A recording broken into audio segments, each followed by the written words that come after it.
ભરૂચના મઢુલી સર્કલ નજીક નિર્માણ પામશે ભાજપનું નવું કાર્યાલય કમલમ.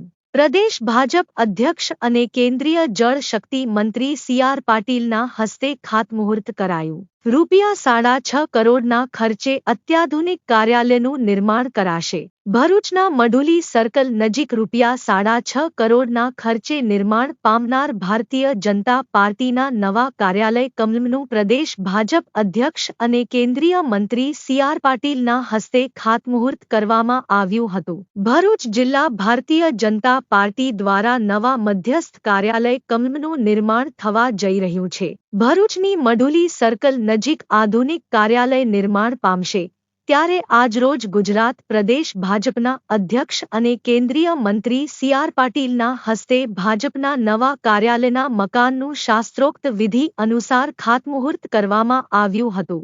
આ પ્રસંગે સંગઠન મહામંત્રી રત્નાકરજી, સાંસદ મનસુખ વસાવા, ધારાસભ્યો રમેશ મિસ્ત્રી, ઈશ્વરસિંહ પટેલ, અરુણસિંહ રણા, ડી.કે. સ્વામી, રીતેશ વસાવા, પૂર્વ ધારાસભ્ય દુષ્યંત પટેલ, પૂર્વ સાંસદ ભરતસિંહ પરમાર, ભરૂચ જિલ્લા ભાજપના પ્રમુખ મારુતિસિંહ અટોદરિયા, મહામંત્રી નિરલ પટેલ, વિનોદ પટેલ સહિતના આગેવાનો તેમજ કાર્યકરો મોટી સંખ્યામાં ઉપસ્થિત રહ્યા હતા.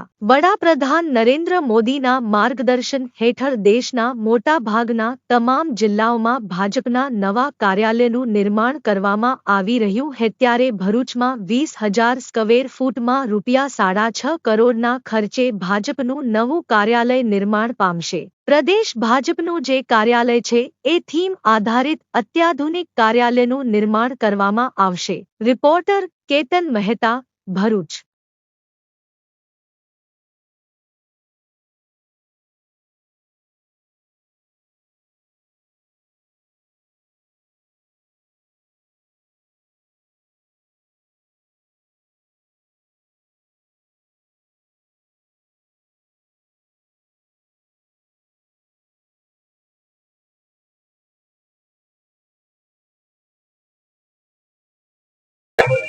રાષ્ટ્રીય અધ્યક્ષ આદરણીય અમિત શાહ સાહેબ જ્યારથી બન્યા હતા ત્યારે કહ્યું હતું કે દરેક જિલ્લાઓમાં ભારતીય જનતા પાર્ટીનું કમલમ કાર્યાલય રહે. એના ભાગરૂપે ગુજરાત પ્રદેશ અધ્યક્ષ ભારતીય જનતા પાર્ટી સન્માનીય શ્રી સી.આર. પાટીલ સાહેબની દિશા નિર્દેશ હેઠળ આજ રોજ ભરૂચમાં ભારતીય જનતા પાર્ટીનું કમલમ કાર્યાલયનું ખાતમુહૂર્ત થવા જઈ રહ્યું છે. ત્યારે ભરૂચ જિલ્લાના કાર્યકર્તાઓમાં એક અનેરી ખુશી ઉત્પન્ન થઈ છે.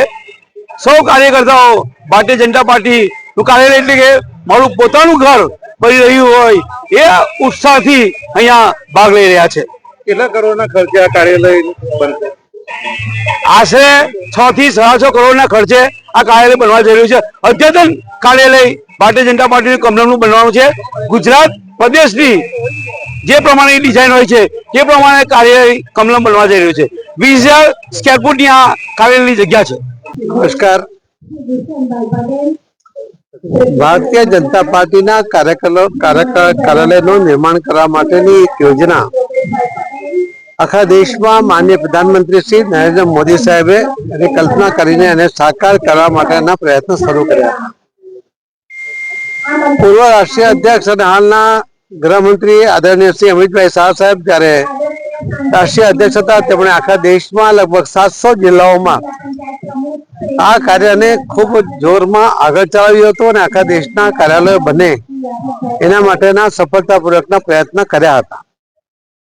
ગુજરાત સ્વાભાવિક છે, એમાં પાછળ ના હોય. આજે લગભગ ઘણા બધા કાર્યાલયો બની ગયા છે. અમુક કાર્યાલય લગભગ 3-4 કાર્યાલયો પાઇપલાઇનમાં છે અને કેટલાક પહેલાથી બનેલા હતા. એ રીતે જોતા ગુજરાત પ્રદેશ ભારતીય જનતા પાર્ટીના આખા પ્રદેશની અંદરના તમામ જિલ્લાઓ અને શહેરના અલગ અલગ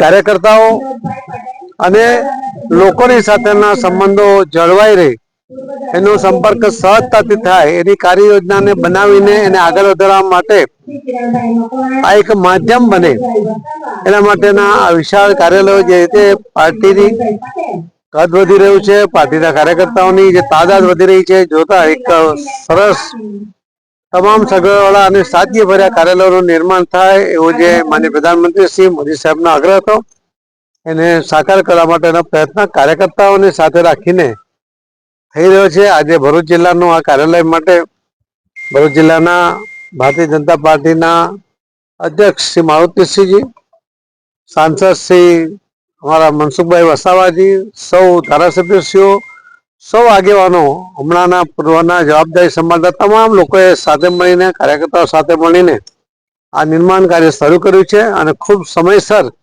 આ કાર્ય પૂર્ણ કરશે એવો મને વિશ્વાસ છે. એમને સર્વેને ખૂબ ખૂબ અભિનંદન આપું છું. સર, જે ઝઘડિયામાં જે ઘટના બની છે દુષ્કર્મની, તે બાબતમાં આપનું શું કહેવું? કોઈ પણ આવો બનાવ બને છે ત્યારે રાજ્ય સરકાર પૂરતા પગલાં લે છે. ગુનેગારોને શોધીને એની ઉપર એને સજા સુધી પહોંચાડવા માટેના પ્રયત્ન થઈ રહ્યા છે. માનનીય પ્રધાનમંત્રી મોદી સાહેબની આ સૂચના બહુ કડક છે અને માનનીય ગુજરાતના મુખ્યમંત્રી શ્રી ભૂપેન્દ્રભાઈ પટેલ એમણે એના માટેની તકેદારીના પગલાં લીધા છે, એના અટકાયતી પગલાં પણ લીધા છે અને એને કોર્ટમાં લઈ જઈને સજા કરવા સુધીના પ્રયત્ન આજે ગૃહમંત્રી શ્રી હર્ષભાઈને બધા મળીને કરી રહ્યા છે.